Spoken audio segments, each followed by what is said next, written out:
As you're heading north out of Anchorage, just about where the radio reception gets bad, you'll see the turnoff for the old Glen Highway.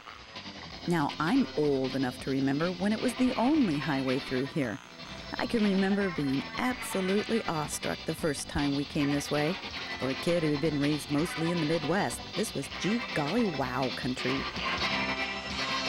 I can also remember really looking forward to seeing my first small town in Alaska.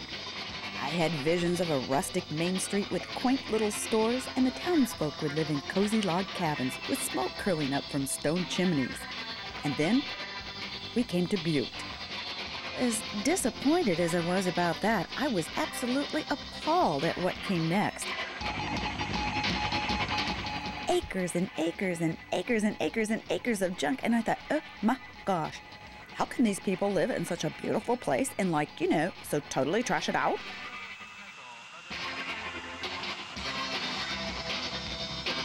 Well, Butte really hasn't changed a whole lot over the years, but the way I look at it sure has. In fact, I come out here now when I need some comfort. And I'm not talking about drinking all day at Delroy's bar either. And I gotta tell you, if Butte were ever to have a Butte Visitors Bureau, well, I'd be first in line to be the marketing director. And heck, I'd even do it for free. So, with that in mind, I'd like to tell you a little more about the place the locals call the Butte.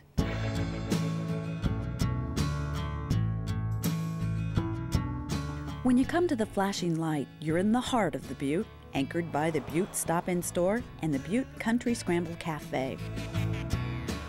Up the road a few miles, Rhonda's Cafe offers culinary competition. No reservations needed, but please call ahead for winter hours. As for entertainment, there's the noisy and legal kind, and then there's the noisy and not so legal kind. Investors, there are some incredible business opportunities out there right now.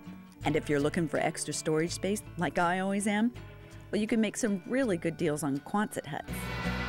Now, a surprising number of people live in the Butte.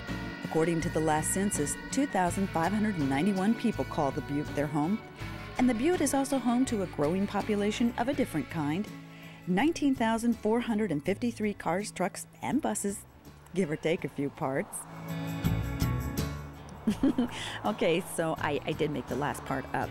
But when it comes down to it, that number may actually even be low. And not that is anything to be ashamed of anyway. You see, the Butte reminds me of the way Alaska used to be. A can-do, make-do kind of place before there was a Napa Auto Parts store and Home Depot on every other corner.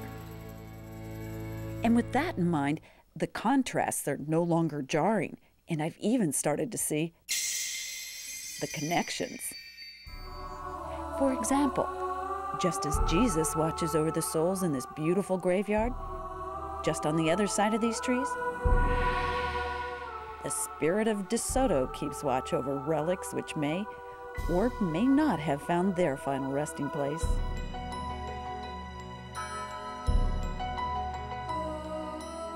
This is Butte Hill, located at milepost 13 Old Glen Highway, and it's not just any old repository of vehicular parts. Oh no, this is auto salvage elevated to art.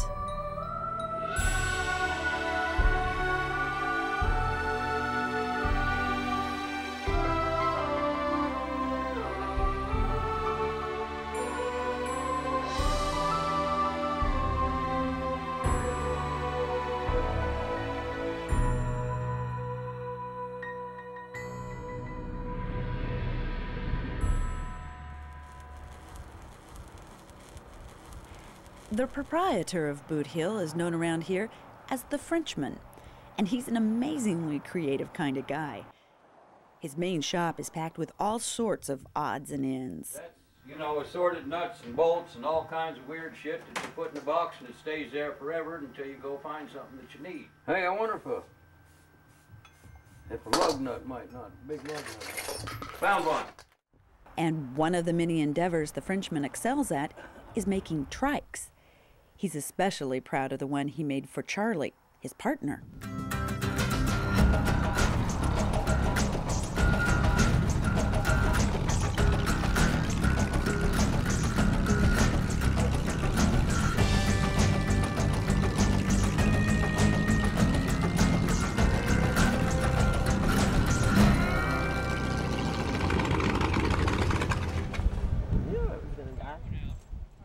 Charlie and the Frenchman came to Alaska more than 20 years ago in this 1958 Buick. Yeah, we had 3 old trunks on the top, 2 dogs in the back. They had dreams of striking it rich by mining for gold, but instead, they ended up in the Butte. And ever since then, they've been very content to collect and occasionally sell the stuff that other people throw away.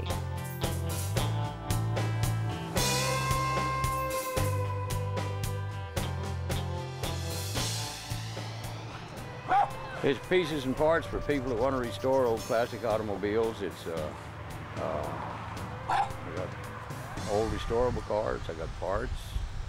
Whatever. We're just here. It's a nice place to live. At least I think so. Why do you guys call this place Butte Hill? There's a graveyard right there. It's a graveyard.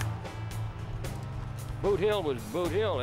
You bury him with the boots on. That's why they called it Butte Hill years ago, back in the days of Wyatt Earp and all that. Yeah, Butte Hill. If there had been a church up there, we'd have called it Cathedral Outer Body. Okay? Come on, dog, let's put you in your yard.